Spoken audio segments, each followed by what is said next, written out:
Chapter 4. Teammates. Of all the places she had to land, it had to be a tree. Her faunus instinct sought to contort herself upright without a second thought, and then began scanning her surroundings for predators. She rested on a branch and allowed her dusky skin to melt into the dying bark as her eyes and nose began scanning for body heat. She was alone apart from the animals and insects she had startled by her landing. Her sense of personal security then given reason, she rolled over on her back and took a moment to take in the sun.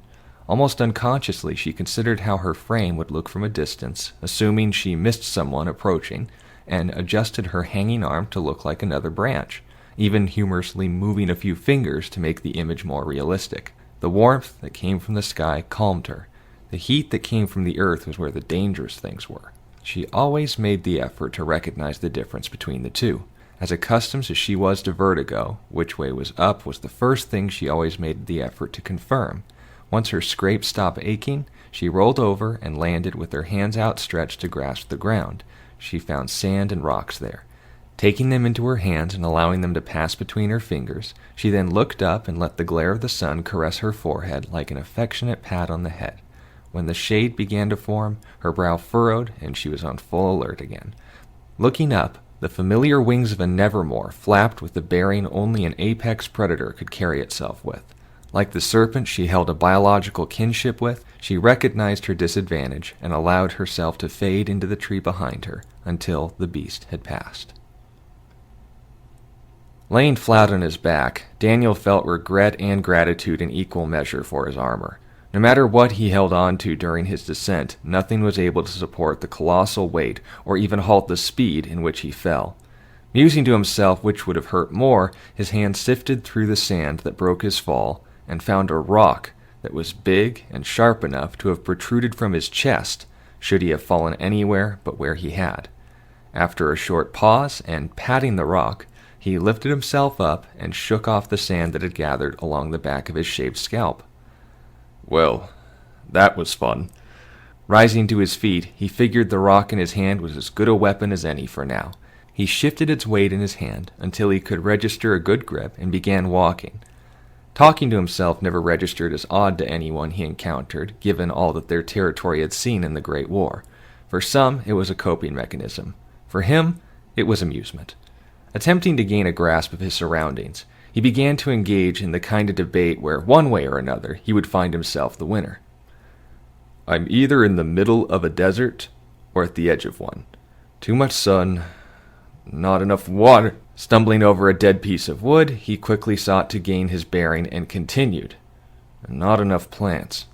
Reaching down to pick up the burnt ironwood branch, he examined it around the length of his forearm and certainly sturdy enough to hold the rock.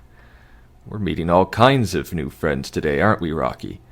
Meet Firebranch, deepening his tone for dramatic effect. Let's see if we can find more friends that can keep you two together. Seeing a slight increase of foliage in the distance, he figured there may be water and other materials he could use to bind his new weapon together.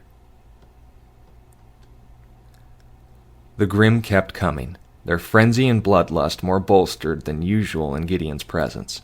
His armor provided some protection, but he learned at a very young age that his safety or the well-being of those around him wouldn't be guaranteed unless it was done by his own hand. First, a nevermore charged him before he had even hit the ground. It became a useful tool for a safer descent, especially with his blade being rammed into its jaw and locking the monster's beak in place. Once on the ground, Beowulf were waiting and ready. He kept the blade firmly grasped in both hands and simply hoped that wherever the sword landed, it would make them go away. And as always, it did.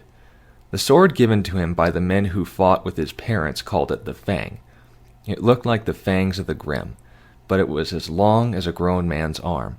The kind of Grimm it was pulled from, assuming the stories he remembered about it were true, he did not like to guess. All that could be said was that unlike the Grimm, it didn't vanish after it was broken off. And so, also oddly enough, the blade always seemed naturally drawn to where the Grimm were most vulnerable. This was an advantage that had saved his life more than once, but he never enjoyed being near the Grimm. He did not like what he saw there. It made him angry, and angry to the point where he seriously questioned whether he could control his own actions and where the sword was swung next. Alone, the adrenaline was useful. It kept the sword raised and the grim down. Yet no matter what kind of monster he faced, he always made the effort not to destroy them unless he absolutely had to. And oddly enough, the blows the sword landed almost always made it, so he didn't have to. Almost. The roars turned to moans as Gideon carefully avoided maimed stumps being swung at him from where claws once stood. He shielded his eyes from the sun and looked for his helmet that he had lost in his descent. Fortunately, it hadn't fallen far.